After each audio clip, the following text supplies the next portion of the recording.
সিটিব্যাট সিটিব্যাট অর্থ custom trade partnership against terrorism. ফ্যাক্টরিতে সিটিব্যাট audit হয়ে থাকে। এটি সাধারণত সিকিউরিটি সংক্রান্ত অডিট। সিটিব্যাট অডিটের প্রথম সিওসি পার্সোনাল সিকিউরিটি। এই পার্সোনাল সিকিউরিটির 1 থেকে 9টি প্রশ্ন থাকে।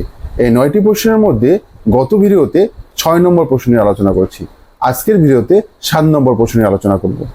এই 7 নম্বর প্রশ্নের জন্য ফ্যাক্টরিতে একটি পলিসি থাকতে হবে। পলিসিতে উল্লেখ থাকতে হবে ফ্যাক্টরিতে প্রবেশ করার জন্য প্রত্যেক শ্রমিককে ছবিযুক্ত আইডি কার্ড সরবরাহ করতে হবে। এই প্রশ্নের প্রয়োজন অনুসারে ফ্যাক্টরির কর্তৃপক্ষ তার নিয়োগকৃত প্রত্যেক স্থায়ী অস্থায়ী সাময়িক শ্রমিকগণের ছবিযুক্ত আইডি কার্ড সরবরাহ করবে। আমরা জেনে নিলাম সিটিব্যাট অডিটের প্রথম সিওসি পার্সোনাল সিকিউরিটির 1 থেকে 9 নম্বর প্রশ্নের মধ্যে 7 নম্বর প্রশ্নটি সম্পর্কে।